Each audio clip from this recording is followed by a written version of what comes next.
ఆంధ్రప్రదేశ్ శాసనసభ secretary general Shri Prasanna Kumar Suryadevar గారికి హృదయపూర్వక ధన్యవాదాలు. అధర్మం ఎదిరిస్తే ఆ గర్జన వినిపిస్తుంది. గద ఊగితే శత్రువుల గర్వం అణుగుతుంది. గతంలో వారు దుర్యోధనుడి పాత్రలో మనలందరినీ రంజింపజేశారు. నా ఈ మాట వినగానే ఆ పాత్ర ఏమిటో మీ అందరికీ అర్థమైపోయి ఉంటుంది. ఆ పాత్ర మరి ఏదో కాదు, ఎవరి పేరు చెబితే సాధారణ భూమి యుద్ధ భూమిగా మార్చబడుతుందో, ఎవరి గద శబ్దము వింటే శత్రువుల గుండెలు అదురుతాయో ఆ వ్యక్తే కలియుగ భీమా మా రఘురామ.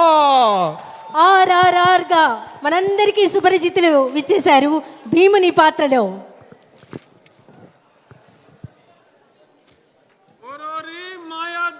విజయ మధు మదోన్మత్త సుయోధన దారుని రాజ్య సంపద మదంబున కోమలి కృష్ణ జూచి రంబోరు నిజోరు దేశమున నుండగ పిలిచిన ఈ ధురాత్మ దుర్వారమదీయ బాహు పరివర్తిత చండ గదా విఘాత భగ్నోరు రుధోరు చేసద సుయోధనుగ్ర రణాంగ్రలంబునన్.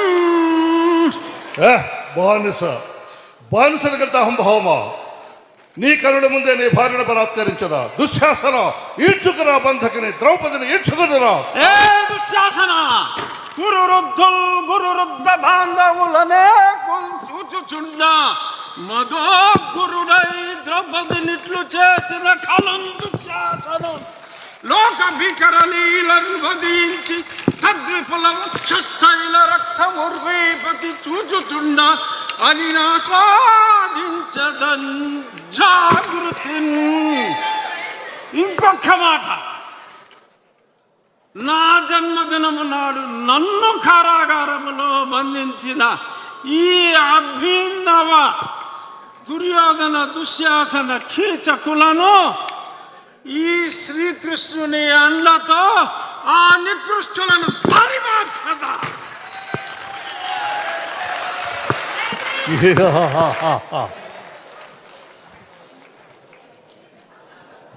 అన్యాయం జరిగిన చోట భీముడు ఏమాత్రం ఒప్పుకోడు. అపర భీముడు. ఆర్ఆర్ఆర్ మన డిప్యూటీ స్పీకర్ రఘురామకృష్ణరాజు గారు భీముని ఏకపాత్రాభినయం మరొక్కసారి గట్టిగా మనం కరతాళ ధ్వనిలో అందిద్దాం. అన్యాయాన్ని ఖండించే పాత్ర పోషించినటువంటి కలియుగ భీమా, మనందరి రఘురామ అన్న మాటల నిలువెత్తు నిదర్శనంగా నిలిచినటువంటి గదాసురుడు భీముని యొక్క పాత్ర పోషించినటువంటి రఘురామకృష్ణరాజు గారికి హృదయపూర్వక ధన్యవాదాలు తెలియజేస్తున్నాను. ఈ నేల మా తల్లి, దానికి పన్ను అడిగే హక్కు మీకు లేదు. ధైర్యం ఉన్నవాడే రాజు, భయపడేవాడు దాసుడు. స్వేచ్ఛ కోసం పోరాడడం మా హక్కు. ఈ మాటలు వినగానే మనందరికీ తెలుసు ఆ పాత్ర మన కళ్ళ ముందు మెదులుతుంది. ఆ పాత్రతో మన ముందుకి రాబోతున్నారు. ఇంతకీ ఆ పాత్ర ఎందుకు కట్టాలు రసిస్తూ